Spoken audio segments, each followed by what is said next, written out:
ඔයාලට අද යන්න මාත් එක්ක මගේ බර්ත්ඩේ ෂූට් එකේ ගවම ගත්තේ කොහෙන්ද කියලා බලන්න.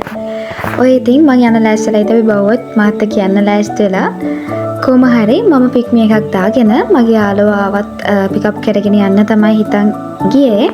එයාවත් ඔය විදිහට මගෙන් නග්ගගෙන අපි ඉතින් පොඩි වීඩියෝ කෑල්ලකුත් අරගෙන යන ගමන් හිටියේ. ටඩා මේ තියෙන ෂොප් එක මෙතන නම් මාරම ලස්සන ගවුන් කලෙක්ෂන් එකක් තමයි තියෙන්නේ. ඔය මං එදා ගියේ පළවෙනි දවසේ නෙමෙයි. මං ඊට කලින් ගිහලා ගවුම තෝරාගෙන තිබ්බේ. එදා ගියේ ගවුම අරගෙන එන්න. ඔය දැන් මං යන්නේ ඒගොල්ලන්ගේ second floor එකට. second floor එකේ තනිකරම තියෙන white color frocks. මාරම ලස්සනයි ළමයි. හැම ගවුමක්ම එක එක ඩිසයින් වලින් මාරම ලස්සනට තිබුණා. මට ඇත්තටම තෝරගන්න බැරි වුණා මොකක්ද අඳින්නේ කියලා. ඒ තරම්ම ලස්සන ෆ්‍රොක්ස් තිබුණා. මම නම් කියන්නේ ඕගොල්ලෝ එතන පොඩ්ඩක් ගිහිල්ලා බලන්න. ඕගොල්ලන්ගේ බර්ත් එකක් වෙන්න පුළුවන්, එන්ගේජ්මන්ට් එකක් වෙන්න පුළුවන්. ඒ ඔයාලගේ ඕනම ලස්සන දවසකට ඕගොල්ලෝ කැමතිම විදිහේ ඩිසයින් ඔය ෂොප් එකේ තියනවා කියලා මම විශ්වාස කරනවා. ඇත්තටම ගිහිල්ලා බලන්න. ඕගොල්ලන්ගේ බර්ත් එකකට වුණත්, ඕගොල්ලන්ගේ එන්ගේජ්මන්ට් එකකට වුණත්, වෙඩින් එකට වුණත් හරියන ලස්සන ෆ්‍රොක් එතන තියෙනවා. ඔගලන්ටත් එතෙන්ට ගියා නම් තේරෙයි මේකද ගන්න කියලා තෝරගන්න බැරි තරම් ලස්සන ගවුන් තියනවා නේද කියලා. දැන් ඔයගොල්ලෝ බලනවා ඇතිනේ මම මෙච්චර කියන මේ ෂොප් එක මොකක්ද කියලා. ඔය ඉන්නේ මාත් එක්ක ගිය මගේ යාළුවා. මගේ ගවම ගියන එක ඉතින් අපි දෙන්න ඔහම පොඩි වීඩියෝ ක්ලිප්ස් ටිකක් ගන්න ගමන් තමයි හිටියේ. ඉතින් බලන්න ඇත්තටම මාරම ලස්සනයි. ඔය උතන තියෙන තනිකරම white frock විතරයි. මම ඒ වෙලේ ගිය ටයිම් එක පොඩ්ඩක් ආවල් නැත්නම් ඔයගොල්ලන්ට ඇත්තටම පෙන්නනවා එක එක ගවුන් හරි මොන වගේ ඩිසයින්ද තියෙන්නේ කියලා. බලන්නකෝ. ඔයගොල්ලන්ට පුළුවන් මම කලින් පෙන්නුවා වගේ මැක්සි ෆැෂන් එකට ආවොත් මේ වගේ ලස්සන ඩිසයින් වලින් ඔයගොල්ලන්ගේ ලස්සන දවස ලස්සන කරගන්න ෆ්‍රොක් එකක් චූස් කරගෙන යන්න. මෙතන නම් තියෙන්නේ ඔක්කොම white color dresses ටික. එකින් එක පෙන්නන්න තිබ්බනම් හොඳයි කියලා මම හිතලා මේ වෙලාවේ නම් පොඩ්ඩක් අමාරුයි.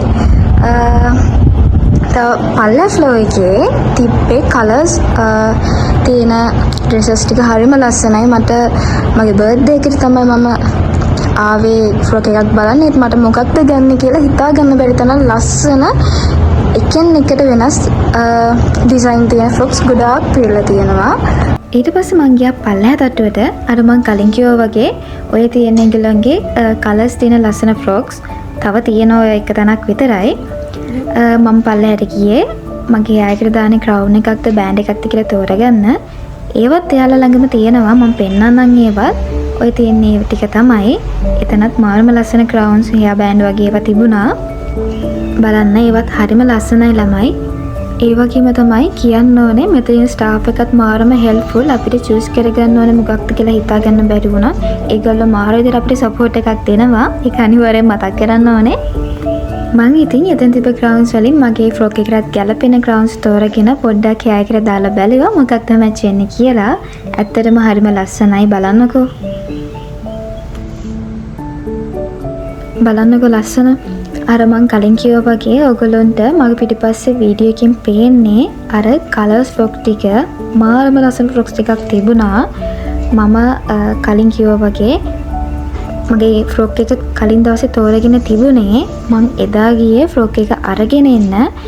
මට ඔයගොල්ලන්ට හරියට ලස්සනට ෆ්‍රොක් ටික පෙන්වන්න බැරි වුණේ. මොකද කියනවා නම් මම ෂොප් එක වහන්න ඔන්න මෙන්න තීටි තමයි ගියේ මගේ ෆ්‍රොක් එක අරගෙන එන්න. ඔයගොල්ලන්ටම පේනවාද ෂොප් එකේ එක පැත්තක ලයිට්ස් ඕෆ් කරලා තියෙනවා. බලන්නකෝ. ඊට පස්සේ මං ආයෙ ගියා මගේ ෆ්‍රොක් එක ෆිටන් කරලා බලන second floor එකට. මේ තියෙන එක තමයි ටඩා ඒ තියෙන්නේ. ඉතින් මාරම ලස්සනයි. මට නම් ඕගොල්ලෝ කොහොමද කියලා කමෙන්ට් කරගෙන යන්න. ඉතින් ආන මොකද හිතන්නේ? ඉතින් ඕක තමයි මම චූස් කරගත්ත මගේ ෆ්‍රොක් එක. ඇත්තටම දැන් ඔයගොල්ලෝ බලනවා ඇති අච්චර ලස්සන කලර්ස් ෆ්‍රොක් තියෙති ඇයි මම white color ෆ්‍රොක් එකක්ම තෝරගත්ත කියලා. ඇත්තටම සාමාන්‍යයෙන් හැමෝම බර්ත්ඩේ ෂූට් වලට ඔක්කොම කරන්නේ කලර්ස් ෆ්‍රොක්ස් හඳුල්නේ. ඉතින් මට හිතුණා වෙනස්ම විදිහක ෂූට් එක කරන්න. ඒ නිසා තමයි මම white color ෆ්‍රොක් එකක් තෝරගත්තේ. සමහරක් අය හිතයි දැන් මගේ වෙඩින් එකද දන්නේ නැහැ කියලා. නෑ. ඉතින් මම මෙච්චර වර්ණනා කරපු ඒ ෂොප් එක තමයි Maxi Fashion එක. ඔයගොල්ලෝ දැන්ටවත් මගේ වීඩියෝ එකෙන් දකින්න ඇති. ඒ පිරියන්දල බයිපාස් රෝඩ් එකේ. එතකොට ඔයගොල්ලෝ වම් පැත්තෙන් ඉඳන් එනවා නම් දකුණු අත පැත්තෙන් ඔයගොල්ලෝ ලස්සනට Maxi Fashion කියලා ෂොප් එක ලස්සනටම පෙනේ. ඉතින් ඒක තමයි ෂොප් එක. ඉතින් කොහොම හරි ওই විදිහට මම ගෙදර ආවා. ඉතින් මම ওই ගෙදර ආව සතුටට අපේ පොඩ්ඩ ඔහොම තමයි මාව පිළිගන්නේ. වෙලාව මම හිතන්නේ 10යි කාලට වගේ තමයි ගෙදර ආවේ. ඉතින් අද දවසේ ටික ඔක්කොම ඉවරයි. දැන් තින් හිට යන්න. ඇත්තටම ෂූට් එකක් විදිහට ප්ලෑන් කරලා රෙඩි වෙලා යන මේ මගේ පළවෙනි ෂූට් එක. ඊට පස්සේ බලමු තව vlog එකකින් එදා දවසේ මොකක්ද වුනේ කියලා. ගිහින් එන්න.